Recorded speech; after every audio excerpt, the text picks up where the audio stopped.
Welcome to the Stogie Geek Show, episode 115.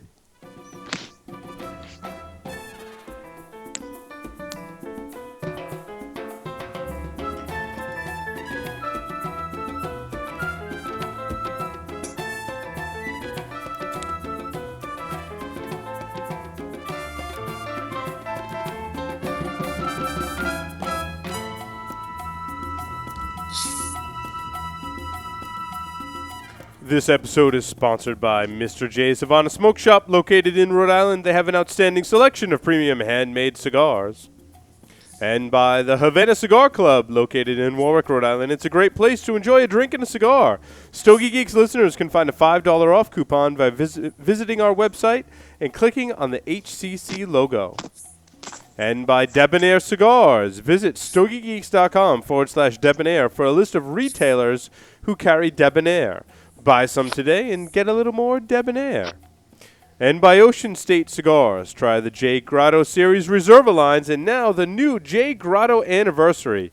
Visit them on the web at oceanstatecigars.com. Welcome, everyone, to this edition of the Stogie Geek Show. I'm your host, Paul Asadorian, joined on the lines via Skype by none other, even, than Mr. Will Cooper. Will, welcome to the show. Hey, greetings, everybody. We've got a packed show for you tonight. We've got a very special interview, which I'll queue up next. And just to give you a look down the roadmap as to what we got coming up in the show, we're going to talk about Stogies of the Week. We're going to talk about the Swisher acquisition of Drew Estate. We are going to talk about pipes. I've got like 4 or 5 different kinds of pipe tobacco kicking around here in the studio.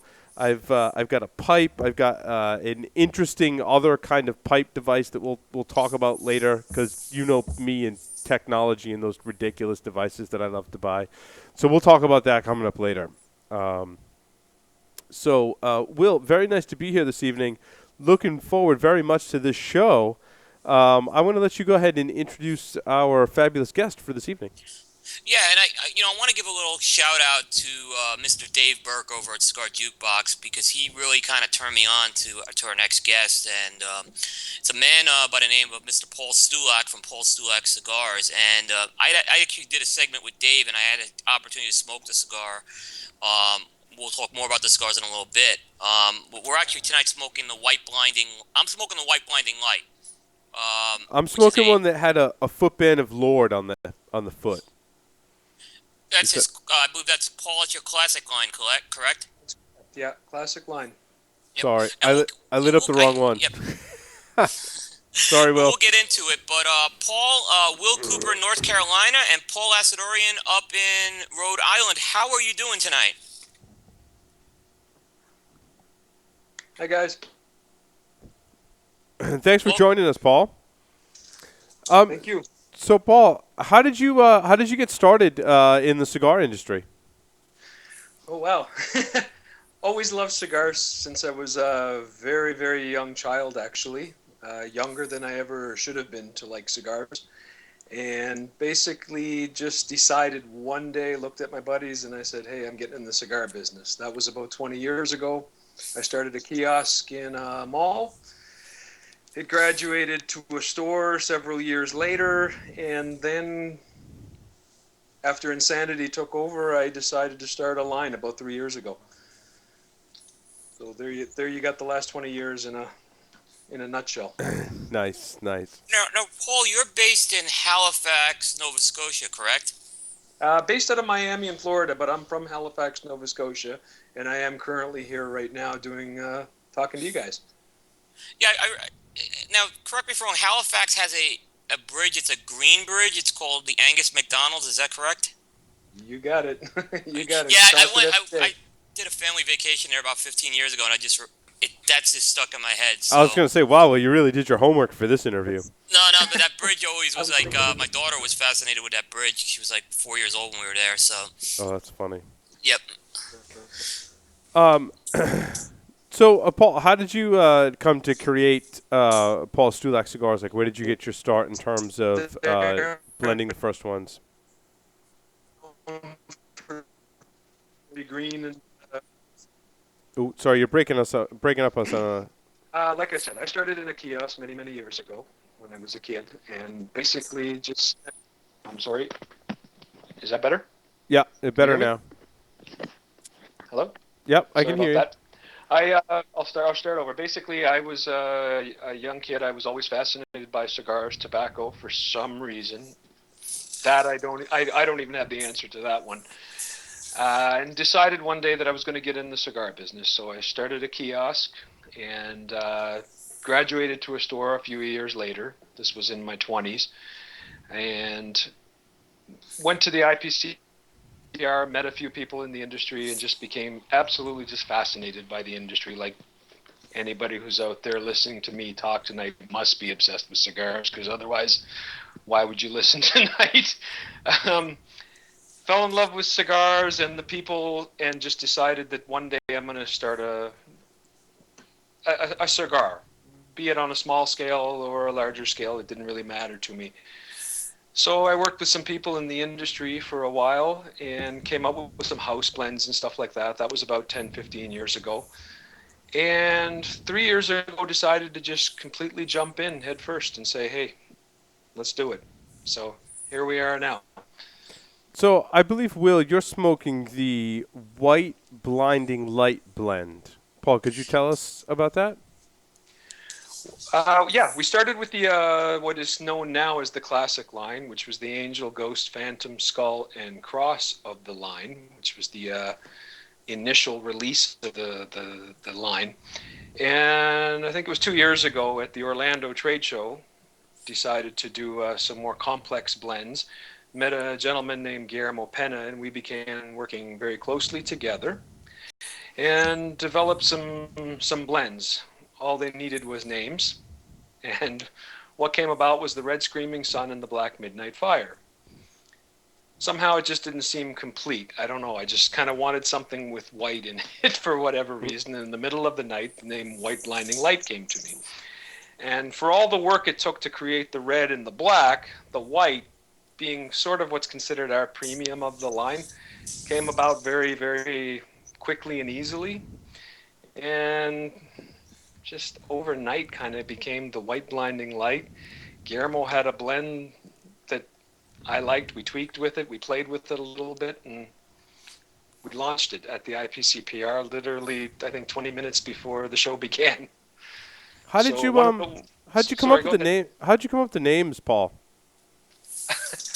Um, I wanted to use the existing logo, and here's the true story behind it. I wanted to use the existing logo because every time the designer had flashed other colors behind the background of the classic line, I always thought, wow, that looks really cool on red. Wow, that looks cool on white. And he's like, yeah, but you only have one cigar, so just chill out. So it was always in the back of my mind to just play with the colors in the background. So one night I was sitting there and I said, well, black is just too boring. Black label, red label. I mean, we've all heard that a million times. Red Screaming Sun popped into my mind. It turned into Black Midnight Fire. And then somehow, like I said, the most natural of the bunch, which has been the hit of the whole line, above and beyond the others, was White Blinding Light. It just kind of hit me. Just one of those crazy moments. Nice. Tell us about some of the tobaccos you used in the white blinding light. White Blinding Light is a Nicaraguan filler with a Sumatran binder and an aged Habano Ecuadorian wrapper. And as I said, that cigar kind of came about the most natural of the bunch, even though you'd like to see the most glamorous, complicated story centered around that one since it became the pinnacle of the line. But it really just came about so naturally. I was just talking about a cigar that I wanted to name White Blinding Light. Guillermo looked at me and he said, hey, I've got some blends in mind. We started smoking some cigars. We started tossing some ideas around, and I'm exaggerating a little bit, but within 20 minutes we had the cigar. And again, I'm exaggerating a little bit. So, Paul, are your various lines, are there certain strength or flavor profiles? You know, I can sometimes read the name of the cigar, and then I get in my head what I think the cigar should be, and oftentimes that's a complete 180 opposite of what the cigar is supposed to be. Because I would Mhm. think that white blinding light would be kind of mild, red screaming sun. I think of kind of like a reddish wrapper, maybe medium bodied, and black midnight sun. I think of as a kind of strong, heavier cigar. I'm probably completely wrong though. Yeah, not in all cases. The Black Midnight Fire tends to be our mildest of the line. The Red Screaming Sun does have that Connecticut broadleaf, so it has a very, very unique flavor. So Hmm. the name really does fit. And White Blinding Light, I think you're sort of on track. It's sort of a, it's got a full flavor, but it's Hmm. by no means a strong cigar. I was never one to have a cigar be strong just for the sake of being strong, which I find that sometimes in the industry that does happen. Everyone's trying to come up with the strongest cigar, and that's great. Some succeed, some don't. But I never wanted to have a cigar strong just for the sake of being strong. Right. Um, Tell me about the Paul Stulac Classic line. That's what I'm smoking right now. It's actually the. So you look at the foot. The Lord was on the footband. Yep. Classic line, as I said, that was the cigar that started it all. It started in 2011 at the IPCPR in Vegas. It was launched and was meant to be just sort of a trial run. I was just running my shop here in Halifax, and everyone said, you should go to the trade show with this cigar, just see what you can do. I showed up. We took way more orders than I ever would have expected on our first year, so we're very fortunate in that respect. It was the original five sizes, as I said: Angel, Ghost, Cross, Phantom, Skull, and a very big fan of the line of cigars, who was running a shop in Albany, New York, at the time, had always asked me. He said, "I really love your cigar, but I really want to see this in a 6x44 Lonsdale so badly." He said, "Can you do it?" So we kind of surprised him, and we did it, and did it fairly quickly, a quick turnaround time from what he ever would have expected. We kind of surprised him, and the guy's name was Travis Lord, and he was running Havana Premium Cigar Shop in Albany. And he said, "Wow, I love it. I love it. What are you going to name it?" And I said, "Well, do you have any ideas?" So he shouted all kinds of names to me. And I kind of looked at him and I said, "I think you're kind of missing the obvious. Your last name is Lord. It kind of just goes with Phantom, Skull, Cross, all this kind of stuff." So the cigar just became Lord. And then we took it a little step further and went Lord of Albany on the boxes. Nice, nice, very cool. Um, so are you able to talk about some of the factories and some of the blenders you're working with to make your Uh, cigars? I work exclusively, Guillermo Pena and I out of Miami work exclusively together. Uh, the factory is in Westchester in Miami, and then recently we started, well, I shouldn't say recently, about a year ago, we started working in Nicaragua. Guillermo is the nephew of Don Pepin Garcia, so we're in very good hands. He's kind of taken Guillermo under his wing and helped him out when he could, guided him. The Mm. guy has his own style, his own skills, so he really didn't need a lot of guiding, but Don Pepin, thank you to him, because he really kind of helped out Guillermo. So I work exclusively with Guillermo and myself at this time. Cool. You recently started a project for West Side Humidor that resulted in a Lancero for called Red Screaming Sun, Mr. Brown. The project for West Side Humidor is based on the characters from the motion picture Reservoir Dogs, which is one of my most favorite movies of all time. Um, I was hoping you were going to call it Mr. Pink because that's one of the funniest lines to me in the entire movie. But how did it come out that your character you chose Mr. Brown? Uh, we basically were very fortunate. The guys at West Side, those guys are just absolute. They're great guys, but wow, they're just creative nut jobs. And I don't mind saying that, even if Gordon's listening right now. Those guys are nuts up there, and they're just the most unique, creative guys that you could ever meet. And they came up with this concept to honor the film Reservoir Dogs by naming their cigars with the Mr. Pink, Mr. Brown, Mr. Whatever. And they worked with several manufacturers to do an exclusive size for West Side Humidor only. And we were one of the very few chosen. They said, "Hey, we'd like you to be Mr. Brown." So we took that opportunity, and I knew very well where it was headed because those guys are absolute Lancero nuts up there. And they said, "Can you do the Red Screaming Sun in a Lancero?" Well, anyone who's worked with Connecticut broadleaf knows that's not the easiest task that you can undertake. But we said, all right, let's give it a try. Guillermo looked at me like I was crazy. He thought it was a suicide to do it. I said, well, let's give it a try. These guys are good guys, and that's what they want, so let's try do it. So basically, we just kind of played with it, toyed with it. It's not an easy cigar, not an easy wrapper to play with or to age or to, as anyone who's worked with it knows, to get the humidity out of it. And there was a fear of the cigars kind of drying and kind of taking 90-degree angles when they dried out. But we did it. We did some preliminary samples. The guy at Westside thought they were fantastic. Here we are today. They shipped about 3 weeks ago, I guess, or so, a month ago. And they're doing their anniversary for the shop. I believe it's November 5th. Don't quote me on that. And that's when they officially are available to the world out of their shop. And can't say enough about those guys for giving us the opportunity. Paul, tell us a little about the project called No Dress Code. Okay. No dress code. Another interesting one. Everybody used to visit us at the factory in Miami. And everybody who visits a factory, as all of us do, we want to buy a cigar. So you kind of look at the stack of cigars and you say, hey, can I buy a box?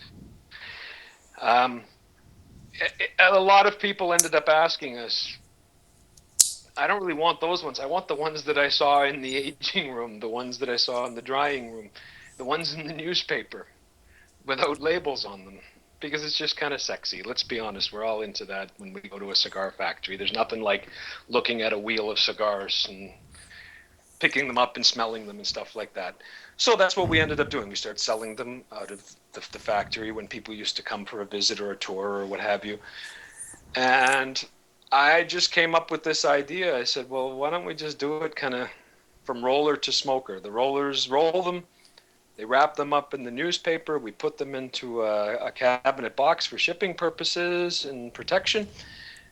And we took it a step further, and we basically put a label on the front of the box that had a best before, best after date, which took into account the sick period of after you roll a cigar. It's kind of nice to smoke when it's freshly off the table. However, we all know that after a short period of time, it kind of goes through a blah phase. So we put a best after date. So essentially, the best before, best after takes into account both dates, and well, you kind of gotta use your own judgment with them at the best after date and decide when you think they're aged enough to smoke. But if you watch, we did a video on the no dress code. It's on our website if anyone's interested in taking a peek at it. And it's basically like everyone you ask, I want those ones, the ones up there. We gave it to people. That's how simple it was, really. Cool. Paul, talk to us a little bit about the Canadian cigar market. What are some of the differences between the Canadian cigar market and, say, the U.S. or international European, Australian cigar markets? From a business standpoint, or do you mean from the smoker standpoint? Let's do it from a business standpoint first. From a business standpoint, well, there's a lot of challenges, but I guess there's challenges everywhere in the world with smoking.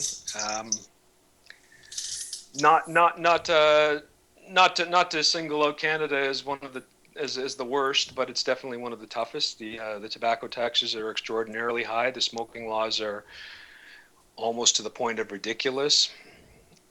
So from the business standpoint, it becomes very, very tough to launch a product and get it into people's hands because tobacco taxes are extraordinarily high. You can take a cigar that may retail for, say, $8 in the US, and in Canada it'll be upwards close to $20. So it's very, very difficult for somebody to say, hey, I'm going to experiment today.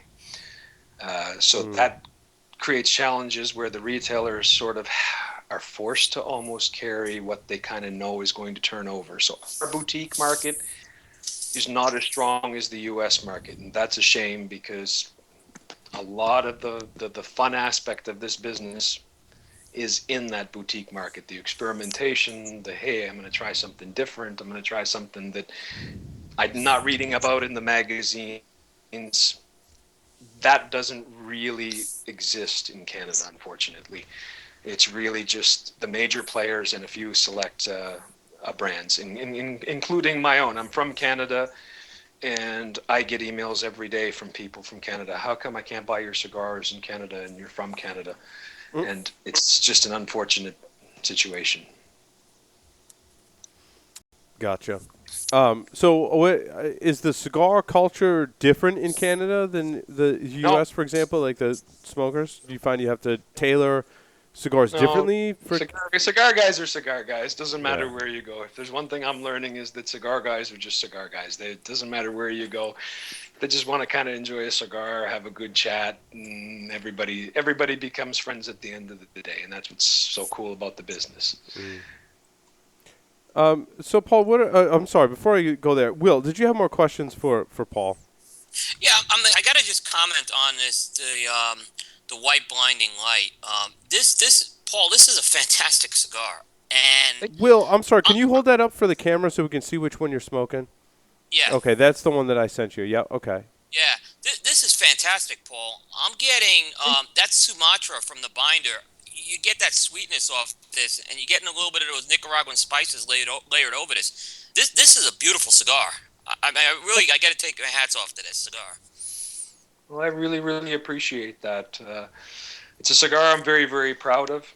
It's the cigar that the industry sort of embraced on a small scale. I'm not saying that on a worldwide, like some of the big players scenarios in the business. It's a cigar that people really embraced, and I think that it really, really it fits in with the line, but it holds its own with all the wonderful cigars that are out there.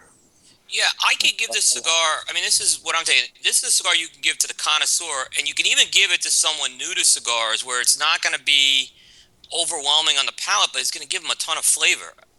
This is, I mean, I got to tell you, hats off. This is an outstanding cigar, and you have this in a Lancero as well, correct? That is the first Lancero we did, which I probably should have mentioned when we did the Red Screaming Sun. Those guys loved the white Lancero over there. So that's where the Red Screaming Sun came from, is that we did have a Lancero, but in very, very small quantities. Even I can't go into the factory and grab one because everybody slaps my hand and says no. Are they traditional 38 ring gauges, or are they 40 ring gauge Lanceros? I think we're having some bandwidth issues with Paul. Yeah. Guillermo's father,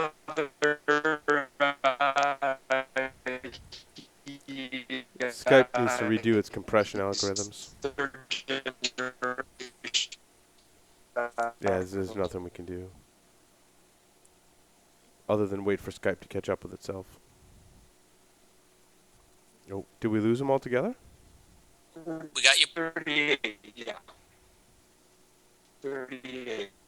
38. Guillermo's father is the only one after that star.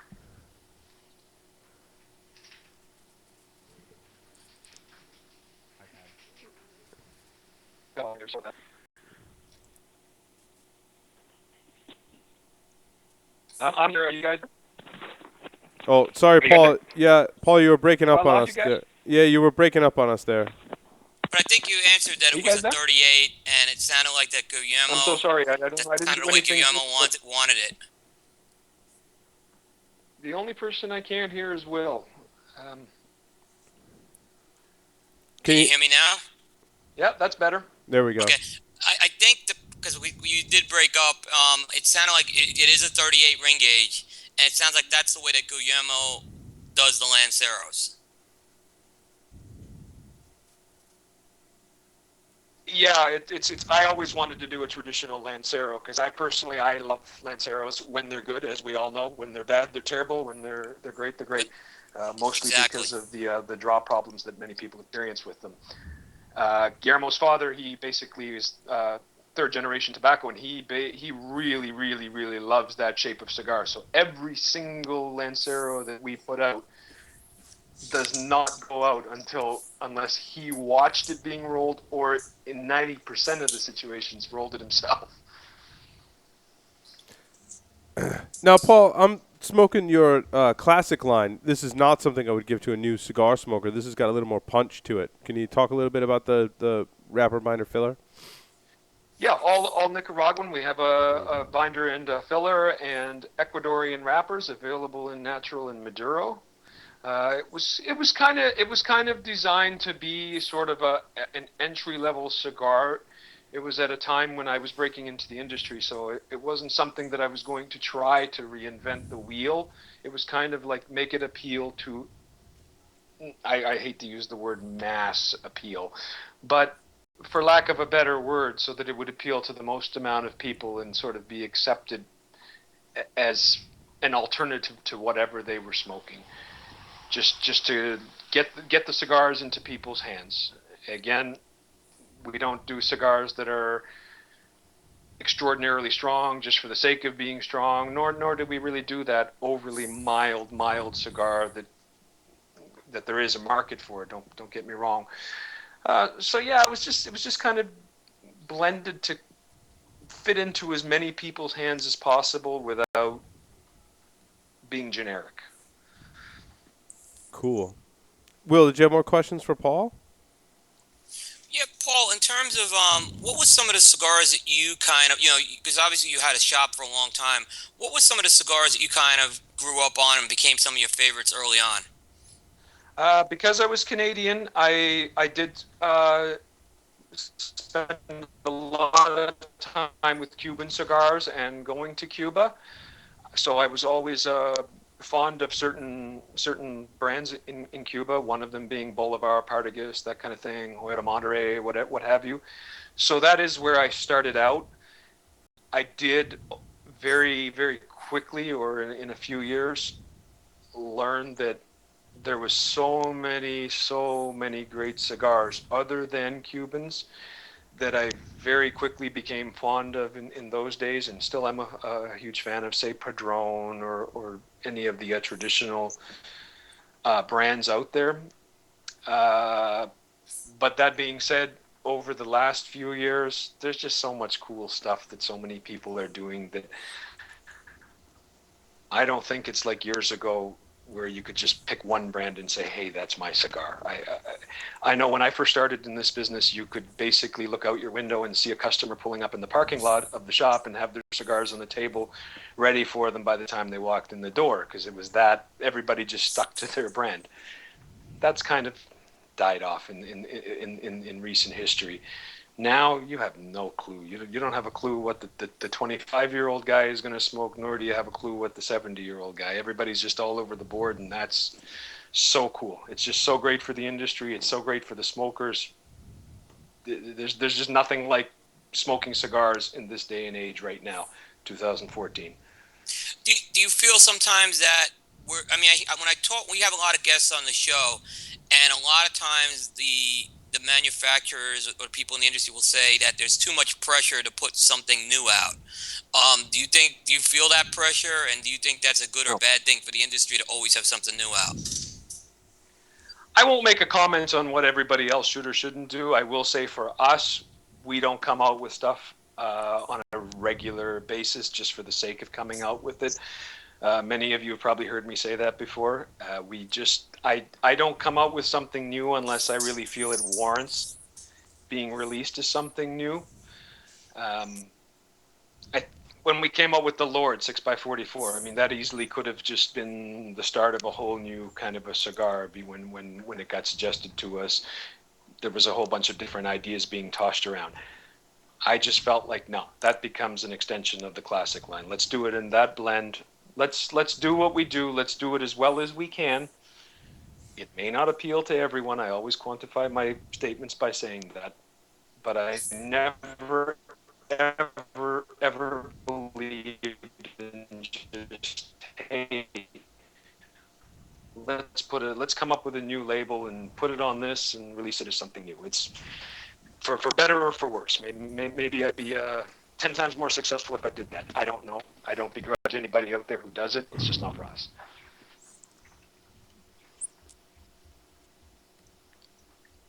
Cool. I'm not. Paul, what are some of your plans for new releases coming up? Uh, that being said, about not coming out with something new just for the sake of coming out with something new, I am working on something more traditional. Everyone thought when I came out with this line of cigars that I was sort of anti-tradition and that kind of thing because of skulls, crosses, and wings and that kind of thing. Even the ad that I did in several of the magazines stated no tales of tobacco fields, no 100-year traditions, no pretenses. It wasn't a snub at that segment of the market because I'm the biggest fan of that segment of the market. It just wasn't what I was ready to do at the time. So that being said, we're working on something traditional, old school, to kind of fit into that demographic and offer something in a traditional style, blend, shapes, packaging, marketing, et cetera, et cetera. So very excited about that. Been a little longer in the making that probably would have liked, but not going to do it until we're 100% ready for it. Cool. Good for you. Good for you. Well, like I said, in a way, good for me. I don't know. Maybe we should be a little bit more prompt to accept the changes in the industry and come out with new stuff, because we do get that question all the time. Hey, what's new? What do you got new? And it's been quite a while since I've been able to say to somebody, hey, we've got this coming out new. Even at the trade show at IPCPR, people come up, what's new? What's new? Well, not really anything. We're kind of sticking to our guns, and this is what we're doing. Paul, are you ready to play 5 questions with the Stogie Geeks? Okay. 3 words to describe yourself. Whew.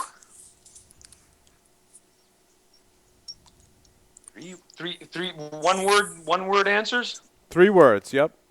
Okay. A smoker.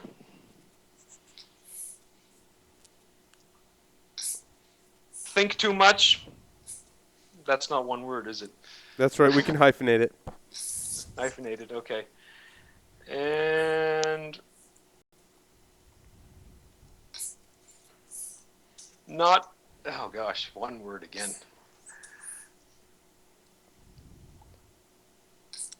Traditional, but not traditional. Again, more than one word. That's right. We'll hyphenate it. They like to do that in Canada. That's my toughest thing, is using one word. Okay, so I love tradition.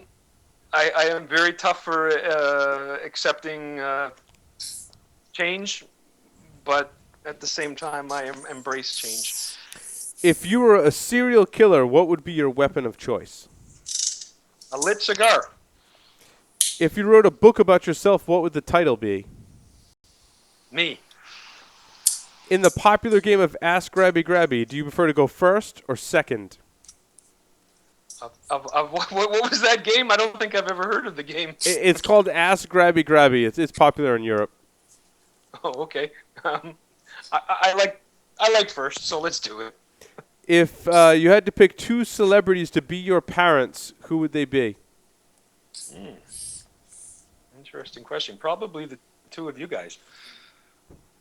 Very nice, very nice. We would have you make us cigars all the time. Awesome. Paul, thank you very much for appearing on the... My dad, no? No, that'd be great. So thank you very much for being on the Stogie Geek Show. It was wonderful having you. Will and I smoke different cigars. I have a couple of other samples of your cigars, so look for those coming up on the show. I'm very anxious to smoke them. I just kind of chose at random what I would smoke tonight, so it's awesome. And again, thanks for coming on the show, Paul. Thank you, Paul. Really enjoying this. Thank you. No, thank you guys. I really appreciate the fact that you guys would include me in something like this. I'm honored and humbled by it, honestly. And if there is somebody out there listening, all I can do is say thank you. I won't dwell on it. I won't go on and on about it. But I just can't say how much I appreciate it. Truly. Thank you. Thank you. And with that, we'll take a short break, come back, and talk about the Stogies for this week.